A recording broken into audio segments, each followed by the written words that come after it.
सम्बुद्धस्य नमो तस्य भगवतो अरहतो सम्मा सम्बुद्धस्य। साथियों, आज सबसे पहले तथागत भगवान गौतम बुद्ध और बाबा साहब के चरणों में कोटि कोटि नमन करते हुए आज की इस बहुत ही महत्वपूर्ण धन गोष्ठी में हमारे जज साहब नेपाल सिंह जी और जज साहब हेमराज सिंह जी, बहुत ही सीनियर एडवोकेट भाई जयवीर सिंह जी हमारे बीच में, भानु प्रताप सिंह, इंजीनियर क्या नाम था इनका, सूर्य प्रकाश जी, भाई एडवोकेट सुरेंद्र चौहान जी, एडवोकेट अब्दुल कलाम जी, बहुत ही बढ़िया बोले,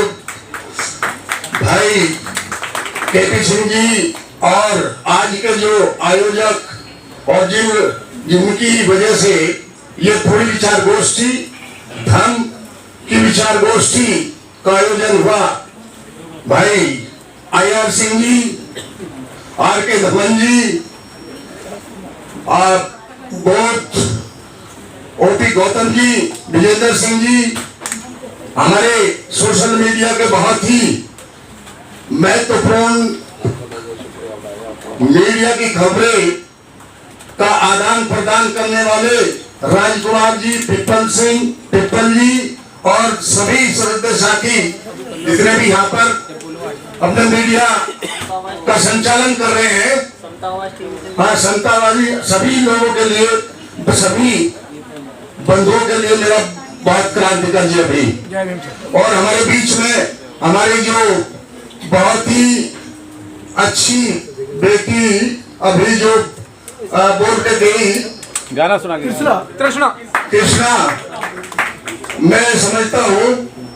कि किसी ने कहा है कि जो छोटे बच्चे होते हैं उनकी जो चंचलता और उनके विचार से पता लगता है तो आगे जाकर के क्या बनेंगे। मैं आज इस मंच के माध्यम से इस बेटी को बहुत बहुत आशीर्वाद देता हूँ, और इनके जो पिताजी जी हमारे बीच में बहुत सालों से सामाजिक कार्य करते रहे हैं, उसी बीच में जितने भी श्रद्धे साथी सीनियर एडवोकेट्स यहाँ है, मेरा सभी को बहुत बहुत जय भीम। महिला भी आई है सर, वो महिला एडवोकेट ही है ना वो भी, और महिलाएं श्रद्धे साथियों, समय कम है और बात बहुत है, लेकिन सबसे पहले मैं आप सभी को एक रिसेंट घटना जो हुई है उसके बारे में, जितने भी साथी यहाँ बैठे हैं उनको बहुत बहुत बधाई देना चाहता हूँ कि आप you fight for justice and you pro it. आप लोगों ने घटना का जिक्र न करते हुए एक बहुत बेहतरीन जस्टिस का काम किया, और ये आपने प्रमाणित कर दिया जो बाबा साहब ने कहा, क्या कहा, शिक्षित बनो,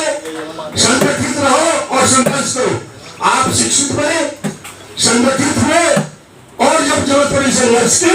तो आपने संघर्ष करके अपना काम किया, बहुत बहुत बधाई उसके लिए। साथियों, आज बौद्ध धर्म के बारे में हमें बात करनी है। मैं केवल इतना ही कहूंगा कि बाबा साहब ने बौद्ध धर्म को क्यों चुना, और बाबा साहब ने बौद्ध धर्म को किस लिए चुना, और उनके अनुयायी, बौद्ध धर्म के अनुयायी और बाबा साहब के जो फॉलोअर थे, उन लोगों ने इसको आज बढ़ाने का काम किया। जो भी श्रद्धा साथी इस समाज में धर्म को बढ़ाने का काम कर रहे हैं, उनके लिए भी मैं बहुत हार्दिक उनसे हृदय से उनको बधाई देता हूँ। हमारे बीच में जो भी श्रद्धा साथी समाज का काम कर रहे हैं, चाहे वो कम कर रहा है चाहे बड़ा कर रहा है, वो सभी लोग बधाई के पात्र हैं। साथियों, 1990 के दशक में जो ये बौद्ध बुद्ध और उनका धर्म की एक, जब भारतीय बौद्ध सभा में हम जाते थे तो एक छोटी सी बुक होती थी, उन दिनों सांस्कृत बोध जी भारतीय बौद्ध महासभा के अध्यक्ष होते थे और उनके सेक्रेटरी डॉक्टर सहरा जी थे। हमने उनसे विचार विमर्श किया कि सभी धर्मों का एक ग्रंथ है, चाहे वो हमारा गीता है, चाहे मुस्लिम धर्म में कुरान है, और चाहे बाइबल है, और चाहे सिख धर्म में गुरु ग्रंथ साहब है। लेकिन जब हम एक छोटी सी पुस्तक लेके, ऐसी पुस्तक थी उन दिनों, तो उन्होंने कहा कि साहब अभी थोड़ा पैसे का भाव है इसलिए नहीं बना सकते हमारे मन में। हमने कहा जितना इसमें पैसा लगेगा आप इसको बनाइए, चूंकि जब हम चलते हैं देखते हैं तो लोग उसको इतने सम्मान से ले जाते हैं, हम भी उनको सर पे लेके चले। और साथ ही उसका रिजल्ट ये हुआ कि बुद्ध और उनके धर्म बहुत बड़ी उनकी मेहनत थी, हम सबका सहयोग था, एक बहुत अच्छा ग्रंथ बना।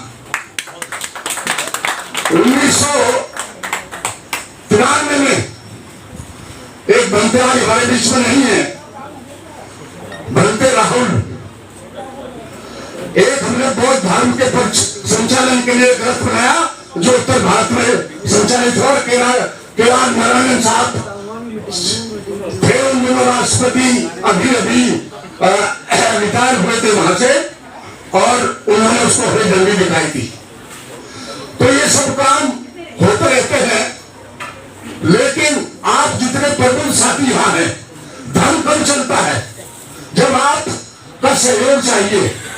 आप सहयोग से, मन से, दिल से, दिमाग से जब सहयोग करेंगे तो फिर पहली धर्म का प्रचार होगा। बाबा साहब ने बौद्ध धर्म को क्यों अपनाया? 1935 में बाबा साहब एक कहीं अधिवेशन में थे, महाअधिवेशन में, और उन्होंने वहां पर यह कहा कि मैं हिंदू धर्म में पैदा तो हुआ हूं, लेकिन हिंदू धर्म ये मेरे बस की बात नहीं थी, लेकिन हिंदू धर्म में रहकर मरना नहीं ये मेरे बस की बात है। क्यों उन्होंने कहा? चूंकि उन्होंने अपने बाल्यकाल से लेकर के और जब तक स्टडी की, उन्होंने वो विषमतावादी लोगों से प्रताड़ना, उत्पीड़न झेला था। तो साथियों, जब उन्होंने अनाउंस किया पूरे भारतवर्ष में, बाहर से भी लोगों ने उनको कॉन्टेक्ट किया कि आप बाबा साहब हमारा धर्म को अपनाइए, लेकिन 21 साल स्टडी करने के बाद, जेबी साहब 21 साल स्टडी करने के बाद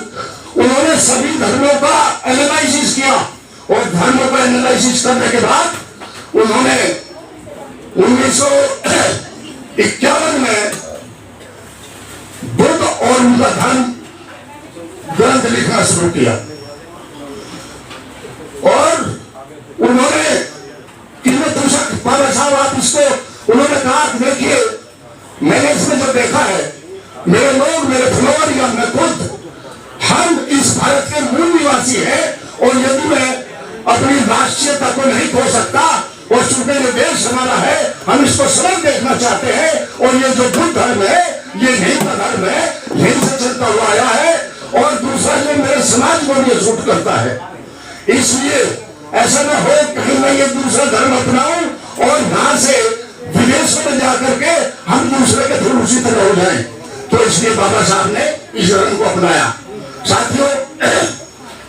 इसलिए भी अपनाया कि इसमें जो धर्म की बात थी उन दिनों, जो मैं उस समय की बात कर रहा हूं कि किसी को लड़ने का अधिकार था, किसी को पढ़ने का अधिकार था, किसी को व्यापार करने का अधिकार था, और किसी को केवल उनकी सेवा करने का था। तो इसलिए बाबा ने कहा, बाबा साहब ने, कि जो धर्म मनुष्य को मनुष्य नहीं समझता, मानव को मानव नहीं समझता, उस धर्म को मैं नहीं मान सकता। क्या एक व्यक्ति जो एक पर्टिकुलर व्यक्ति विद्वान होगा तो दूसरे बिल्कुल उस तरह से अज्ञानी होंगे, तो वो उसको इसका लगता है कोई मानसिक गुलामी की ओर उनको खींचना चाहता है। तीसरा, जो व्यक्ति केवल एक शस्त्रों के बल पे दूसरे के द्वारा रक्षा को लेगा, इसका मतलब है कि वो उसका एक दास की तरह से काम करेगा। व्यापार में एक व्यक्ति कमाएगा और दूसरा धन अर्जन करने की जिसकी भी वजह रहेगी, इसलिए भी ये धर्म को मैं नहीं मानता। साथियों, चूंकि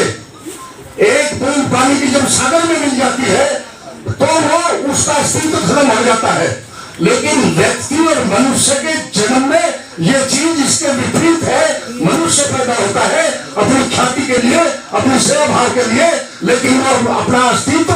खत्म नहीं करता और वो चाहता है कि सेवा भी करे लेकिन उसका अस्तित्व कामयाब हो। साथियों, 1951 में जब बाबा साहब ने ये लिखना शुरू किया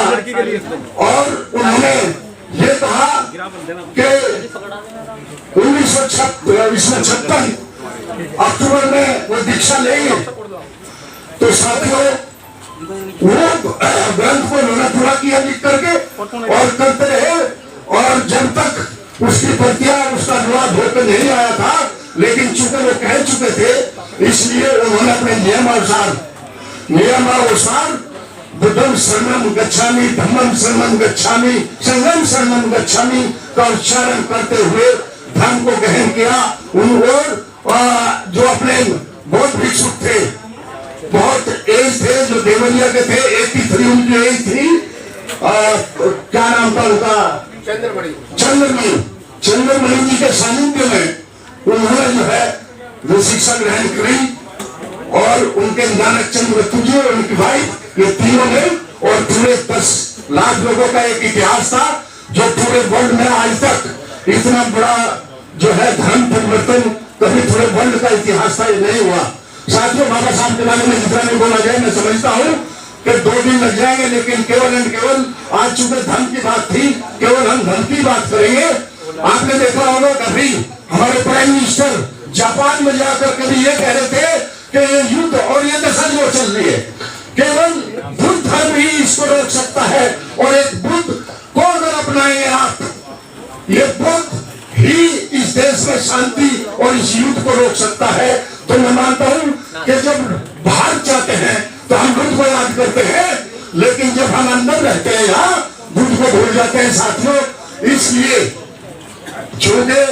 भगवान बुद्ध ने जो रास्ता दिया वो करुणा, मैत्री, स्वतंत्रता और भाईचारे का रास्ता था, उसमें सभी चीजें समाहित थी। साथियों, 1950 में श्रीलंका में बुद्ध के अस्तित्व पर एक सेमिनार हो रही थी, तो बाबा साहब ने वहां कहा, कुछ लोगों को भ्रम था कि हिंदू धर्म इससे पुराना धर्म है, लेकिन नहीं, उन्होंने चूंकि बहुत गहन अध्ययन किया था और उस अध्ययन में उन्होंने पाया कि बुद्ध से पहले भी 27 बुद्ध हुए हैं। इसलिए ये जो बुद्ध है, ये जो धर्म है बौद्ध धर्म, ये हिंदू धर्म से पुराना है। चूंकि 1500 ईस्वी में जम्बूद्वीप से ये हिंदू धर्म का सूत्रपात है, लेकिन बौद्ध धर्म 2500 ईस्वी पूर्व से ये चला हुआ आ रहा है। साथियों, अब बात आती है बाबा साहब ने 14 अक्टूबर भी क्यों चुना, इसकी एक मिनट और मिला। बाबा साहब ने 14 अक्टूबर ही उसके लिए अपने धर्म के लिए क्यों चुना। साथियों, 14 अक्टूबर चूंकि भगवान बुद्ध का 25वां शताब्दी दिवस भी बैठता था उस दिन, और पूरे साथ 25वां शताब्दी दिवस भी था, और 14 अक्टूबर को ही अशोक सम्राट कलिंग युद्ध से जो विजय पाके आया, लेकिन वो अपने विजय में उसको कह रहा था मैं विजय नहीं हुआ, आज मेरी हार हुई जब नरसंहार देखा, और उसी दिन से उन्होंने कहा कि आज के बाद मैं मनुष्य को तलवार के बल पर नहीं, करुणा और नेत्र के बल पर जीतूंगा, इसलिए उन्होंने तलवार को धारण कर दिया। और साथियों, उस दिन से लेकर के आज तक वो धर्म की बात होती है। मैं बहुत ज्यादा कहते हुए सभी श्रद्धेय साथियों से एक बात कहना चाहूंगा कि आज आओ हम संकल्प करें कि इस देश में इस बौद्ध धर्म की पताका को जितना भी जिसमें ताकत है लगा करके एक संघ का निर्माण करें, इसको फैलाने का काम करें, और करुणा, मैत्री, भाईचारे का संदेश दे। इस देश में शांति हो और देश का विकास हो। ये देश हमारा है, हम यहाँ के मूल निवासी है, ये देश से हमें प्रेम है, और इस देश की समृद्धि ही हमारी समृद्धि है। इन्हीं शब्दों के साथ जय Bhim. press the bell icon on the YouTube app and never miss another update.